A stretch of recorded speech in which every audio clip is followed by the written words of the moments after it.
ವಿಚಾರದಲ್ಲಿ ನಿಮಗೆ bottom of the deck ಬಂದಿರುವಂತಹದ್ದು ಇಂಪ್ರೆಸ್ ಕಾರ್ಡ್ ಬಂದಿದೆ.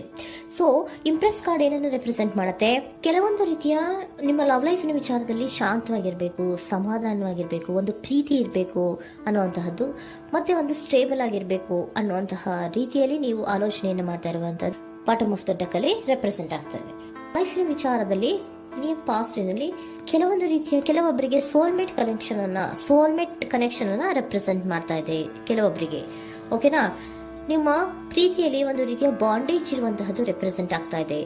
ಹಾರ್ಮೋನಿಗಳು ಇರುವಂತಹದ್ದು ರೆಪ್ರೆಸೆಂಟ್ ಆಗ್ತದೆ ಕೆಲವೊಬ್ಬರಿಗೆ. ಓಕೆನಾ?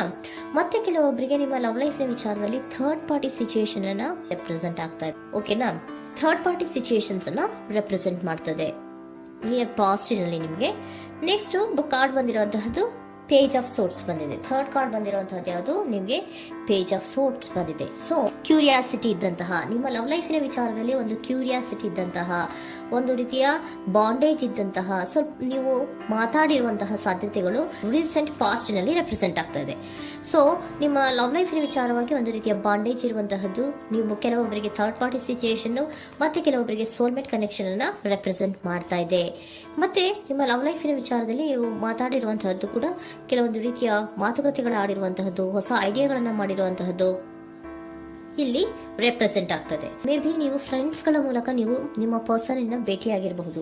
ಯಾವುದೋ ಕೆಲವೊಂದು ಫಂಕ್ಷನ್ ಗಳಲ್ಲಿ ನೀವು ನಿಮ್ಮ ಪರ್ಸನ್ ಅನ್ನ ಭೇಟಿಯಾಗಿರುವಂತಹ ಸಾಧ್ಯತೆಗಳು ಇದೆ ಅನ್ನೋದನ್ನ ನಿಮ್ಮ ಪಾಸ್ಟ್ ನಲ್ಲಿ ರೆಪ್ರೆಸೆಂಟ್ ಮಾಡ್ತಾ ಇದೆ. ನೆಕ್ಸ್ಟ್, ಅಟ್ ಪ್ರೆಸೆಂಟ್ ನಲ್ಲಿ ಯಾಕೋ ನಿಮ್ಮ ಲವ್ ಲೈಫಿನ ವಿಚಾರದಲ್ಲಿ ಫೀಲಿಂಗ್ ಲೆಫ್ಟ್ ಔಟ್ ಆಗಿರುವಂತಹ ಸಾಧ್ಯತೆಗಳು ರೆಪ್ರೆಸೆಂಟ್ ಆಗ್ತಾ ಇದೆ. ಅಟ್ ಪ್ರೆಸೆಂಟ್ ನಲ್ಲಿ ಯಾಕೋ ಕೆಲವೊಂದು ರೀತಿಯ ಚಿಂತೆಗಳಿರುವಂತಹದ್ದು, ವರೀಸ್ಗಳಿರುವಂತಹದ್ದು, ಬೇಜಾರಿನಲ್ಲಿ ನಿಮ್ಮ ಲವ್ ಲೈಫಿನ ವಿಚಾರದಲ್ಲಿ ಇರುವಂತಹದ್ದು ರೆಪ್ರೆಸೆಂಟ್ ಆಗ್ತಾ ಇದೆ. ಯಾಕೆ ಅಂದ್ರೆ ನಿಮ್ಮ ಲವ್ ಲೈಫಿನ ವಿಚಾರವಾಗಿ ಕೆಲವೊಂದು ರೀತಿಯ ಬದಲಾವಣೆಗಳಾಗ್ತಾ ಇರುವಂತಹದ್ದು ರೆಪ್ರೆಸೆಂಟ್ ಆಗ್ತಾ ಇದೆ. ಯಾಕೋ ಕೆಲವೊಂದು ಚೇಂಜಸ್ಗಳಾಗ್ತಾ ಇರೋದ್ರಿಂದ ನೀವು ಬೇಜಾರಿನಲ್ಲಿ ಇರುವಂತಹದ್ದು. ನಿಮ್ಮ ಲವ್ ಲೈಫಿನ ವಿಚಾರವಾಗಿ ಯಾಕೋ ಪರಿಸ್ಥಿತಿಗಳು ಅಷ್ಟು ಚೆನ್ನಾಗಿಲ್ಲದೆ ಇರುವಂತಹದ್ದು ರೆಪ್ರೆಸೆಂಟ್ ಆಗ್ತಾ ಇದೆ. ಯಾಕೋ ಕೆಲವು ಬದಲಾವಣೆಗಳು, ಚೇಂಜಸ್ಗಳು ಆವಾಗಿಂದ ಆವಾಗಲೇ ಆಗ್ತಾ ಇರುವಂತಹದ್ರಿಂದ ನಿಮಗೆ ಬೇಜಾರಾಗಿರುವಂತಹದ್ದು ರೆಪ್ರೆಸೆಂಟ್ ಆಗ್ತಾ ಇರೋದು. ಮತ್ತೆ ಥರ್ಡ್ ಕಾರ್ಡ್ ಬಂದಿರುವಂತಹದ್ದು ಕ್ವೀನ್ ಆಫ್ ವ್ಯಾಂಡ್ಸ್ ಬಂದಿದೆ. ಸೊ ಕ್ವೀನ್ ಆಫ್ ವ್ಯಾಂಡ್ಸ್ ಏನಕ್ಕೆ ನಿಮಗೆ ಪದೇ ಪದೇ ಚೇಂಜಸ್ ಗಳಾಗ್ತಾ ಇದೆ? ಆ ಚೇಂಜಸ್ ಗಳಿಂದ ಯಾಕೋ ಕೆಲವೊಂದು ರೀತಿಯ ವೇರಿಯೇಷನ್ಗಳು ಆಗ್ತಾನೆ ಇರೋದ್ರಿಂದ ನಿಮಗೆ ಬೇಜಾರಾಗ್ತಾ ಇದೆ.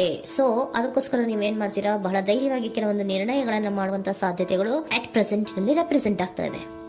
ಬಹಳಷ್ಟು ಧೈರ್ಯದಿಂದ ಇಂಡಿಪೆಂಡೆಂಟ್ ಆಗಿ ಕೆಲವೊಂದು ನಿರ್ಣಯಗಳನ್ನ ಮಾಡಬೇಕು ಅನ್ನುವಂತಹ ಆಲೋಚನೆಗಳನ್ನ ಮಾಡ್ತಾ ಇರುವಂತಹದ್ದು ರೆಪ್ರೆಸೆಂಟ್ ಆಗ್ತಾ ಇದೆ. ಯಾಕೆ ಅಂದ್ರೆ ಆವಾಗಿನವಾಗೆ ನಿಮ್ಮ ಲವ್ ಲೈಫಿನ ವಿಚಾರದಲ್ಲಿ ತುಂಬಾ ಏರುಪೇರುಗಳಾಗ್ತಾ ಇರೋದ್ರಿಂದ ಆ ವಿಚಾರದಲ್ಲಿ ಸ್ವಲ್ಪ ಬೇಜಾರುಗಳು ಇರುವಂತದ್ದು ರೆಪ್ರೆಸೆಂಟ್ ಆಗ್ತದೆ.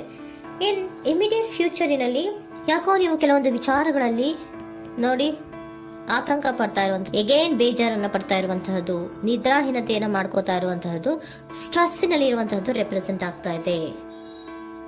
ಕೆಲವೊಂದು ನಿರ್ಣಯಗಳನ್ನು ತಗೊಳ್ಳುವಂತಹ ಸ್ಟ್ರೆಸ್ಗಳಲ್ಲಿ ಇರುವಂತಹದ್ದು ಕೆಲವೊಬ್ಬರಿಗೆ ಯಾಕೋ ಇಮಿಡಿಯೇಟ್ ಫ್ಯೂಚರ್ ನಲ್ಲಿ ಕೂಡ ರೆಪ್ರೆಸೆಂಟ್ ಆಗ್ತಾ ಇದೆ. ಆದ್ರೆ ಫ್ಯೂಚರ್ ನಲ್ಲಿ ನೀವು ಏನ್ ಮಾಡ್ಬೇಕಾಗಿತ್ತು? ಸೊ ಕ್ವಿಕ್ ಥಿಂಕಿಂಗ್ ಅನ್ನ ಮಾಡ್ಬೇಕಾಗಿತ್ತು. ಕೆಲವು ವಿಚಾರಗಳ ಬಗ್ಗೆ ನೀವು ಫೋಕಸ್ ಅನ್ನ ಮಾಡ್ಬೇಕಾಗಿತ್ತು. ಏನಾಗ್ತಾ ಇದೆ ನಮ್ಮ ಲವ್ ಲೈಫಿನ ವಿಚಾರದಲ್ಲಿ ಅನ್ನೋದನ್ನ ಫೋಕಸ್ ಅನ್ನ ಮಾಡಿದ್ರೆ ನಿಮ್ಮ ಲವ್ ಲೈಫಿನ ವಿಚಾರದಲ್ಲಿ ಕೆಲವೊಂದು ರೀತಿಯ ಫುಲ್ಫಿಲ್ಮೆಂಟ್ಗಳು, ಸಮಾಧಾನಗಳು, ಖುಷಿಗಳು ಇರುತ್ತೆ. ಯಾವಾಗ ನೀವು ಫೋಕಸ್ ಅನ್ನ ಮಾಡೋದಿಲ್ವೋ ಆಗ ನಿಮ್ಗೆ ಮತ್ತಷ್ಟು ಆತಂಕಗಳು, ಬೇಜಾರುಗಳು ಆಗುವಂತ ಸಾಧ್ಯತೆಗಳು ಇದೆ. ಇದು king of swords, 9 of swords ಇನ ಕ್ಲಾರಿಫಿಕೇಶನ್ ಕಾರ್ಡ್ ಅಷ್ಟೇ. ಅಂದ್ರೆ ಏನು? ನೀವು ಕೆಲವೊಂದು ವಿಚಾರಗಳಲ್ಲಿ ಫೋಕಸ್ ಅನ್ನ ಮಾಡಬೇಕು. ಲವ್ ಲೈಫಿನ ವಿಚಾರಗಳಲ್ಲಿ ಫೋಕಸ್ ಅನ್ನ ಮಾಡಿ ಕೆಲವೊಂದು ರೀತಿಯ ಆಕ್ಷನ್ಸ್ ಗಳನ್ನ ತಗೊಂಡ್ರೆ ಫುಲ್ಫಿಲ್ಮೆಂಟ್ ಗಳಾಗುವಂತಹ, ಸಮಾಧಾನಗಳಾಗುವಂತಹ, ಖುಷಿಗಳಾಗುವಂತಹ ಸಾಧ್ಯತೆಗಳು ಇದೆ. ಕರೆಕ್ಟ್ ಆಗಿ ಮಾತಾಡಬೇಕು. ಏನ್ ಮಾತಾಡಬೇಕು ನಿಮ್ಮ ಲವ್ ಲೈಫಿನ ವಿಚಾರವಾಗಿ ಕರೆಕ್ಟ್ ಆಗಿ ಮಾತಾಡಿ ಕೆಲವೊಂದು ರೀತಿಯ ಕ್ಲಿಯರ್ ಥಿಂಕಿಂಗ್ ಅನ್ನ ಮಾಡಿ ಕ್ವಿಕ್ ಆಕ್ಷನ್ಸ್ ಅನ್ನ ತಗೊಳ್ಳುವಂತಹದ್ದು ರೆಪ್ರೆಸೆಂಟ್ ಆಗ್ತಾ ಇದೆ. ಓಕೆನಾ? ಇದಿಷ್ಟು ನಿಮ್ಮ ಕಾರ್ಡ್ಸ್ನ ರೀಡಿಂಗು. ನೆಕ್ಸ್ಟ್, ಏಂಜಲ್ ಗೈಡೆನ್ಸ್ ನಿಮ್ಗೆ ಏನ್ ಹೇಳ್ತಾ ಇದ್ದಾರೆ ಅನ್ನೋದನ್ನ ನೋಡೋಣ. ನಿಮ್ಮ ಲವ್ ಲೈಫಿನ ವಿಚಾರವಾಗಿ ಏಂಜಲ್ ಗೈಡೆನ್ಸ್ ಏನ್ ಕೊಡ್ತಾ ಇದ್ದಾರೆ? ವೇಟ್ ಅಂತ ಹೇಳ್ತಾ ಇದ್ದಾರೆ. ಸ್ವಲ್ಪ ತಾಳ್ಮೆಯಿಂದ ಇರೋ. ಅವಸರದಲ್ಲಿ ಯಾವ ನಿರ್ಧಾರವನ್ನ ಕೂಡ ಮಾಡಬೇಡ ಅನ್ನೋದನ್ನ ಏಂಜಲ್ ಗೈಡೆನ್ಸ್ ಕೊಡ್ತಾ ಇದ್ದಾರೆ. ಇಟ್ಸ್ ಅಪ್ ಟು ಯು, ಇದು ಎಲ್ಲ ನಿನಗೆ ಬಿಟ್ಟಿರುವಂತಹದ್ದು. ಬೇಗ ಬೇಗ ಕೆಲವೊಂದು ನಿರ್ಧಾರಗಳನ್ನ ಕ್ವಿಕ್ ಥಿಂಕಿಂಗ್ ಅನ್ನ ಮಾಡಿದ್ರು ಕರೆಕ್ಟ್ ಆಗಿ ಕ್ಲಿಯರ್ ಥಿಂಕಿಂಗ್ ಅನ್ನ ಮಾಡಬೇಕು. ಸೊ ಕ್ಲಿಯರ್ ಥಿಂಕಿಂಗ್ ಅನ್ನ ಮಾಡೋದಕ್ಕೆ ಲವ್ ಲೈಫ್ ನ ವಿಚಾರವಾಗಿ ಸ್ವಲ್ಪ ಟೈಮ್ ಬೇಕಾಗುತ್ತೆ. ಅದಕ್ಕೋಸ್ಕರನೇ ಏಂಜಲ್ ಗೈಡೆನ್ಸ್ ನಿಮ್ಗೆ ಏನ್ ಕೊಡ್ತಾ ಇದ್ದಾರೆ, ಸ್ವಲ್ಪ ವೇಟ್ ಮಾಡಿ. ಇಟ್ಸ್ ಅಪ್ ಟು ಯು, ಇದು ನಿಮ್ಗೆ ಬಿಟ್ಟಿರುವಂತಹದ್ದು. ಪರ್ಫೆಕ್ಟ್ ಟೈಮಿಂಗ್, ಕೆಲವೊಂದು ವಿಚಾರಗಳಿಗೆ ಪರ್ಫೆಕ್ಟ್ ಟೈಮಿಂಗ್ ಅನ್ನೋದು ಅಥವಾ ಡಿವೈನ್ ಟೈಮಿಂಗ್ ಅನ್ನೋದು ಬರಬೇಕು. ಆಗ ಕೆಲವೊಂದು ನಿರ್ಣಯಗಳನ್ನ ಮಾಡಬಹುದು.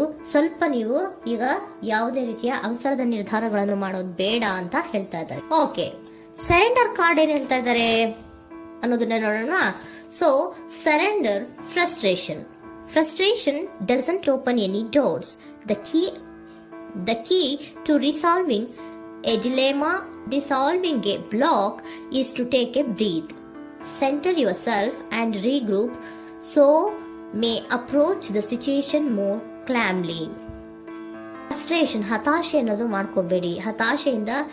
ಹತಾಶೆ ಮಾಡ್ಕೊಳ್ಳೋದ್ರಿಂದ ನಿಮ್ಗೆ ಯಾವುದೇ ರೀತಿಯ ಹೊಸ ಐಡಿಯಾಗಳು ಬರಲ್ಲ, ಹೊಸ ಥಿಂಕಿಂಗ್ಗಳು ಬರಲ್ಲ, ಕ್ಲಿಯರ್ ಥಿಂಕಿಂಗ್ ಅನ್ನು ಮಾಡಕ್ಕೆ ಸಾಧ್ಯ ಆಗಲ್ಲ. ಸೊ ಅದಕ್ಕೆ ನೀವೇನ್ ಮಾಡ್ಬೇಕು, ಫ್ರಸ್ಟ್ರೇಷನ್ ಅನ್ನ ಬಿಟ್ಬಿಟ್ರೆ ನೀವು ಸಮಾಧಾನವಾಗಿ ಯೋಚನೆ ಮಾಡಿ ಕೆಲವೊಂದು ನಿರ್ಧಾರಗಳನ್ನ ಮಾಡಿ ಅನ್ನೋದನ್ನ ಸರೆಂಡರ್ ಕಾರ್ಡ್ ಕೂಡ ನಿಮಗೆ ಹೇಳ್ತಾ ಇದ್ದಾರೆ.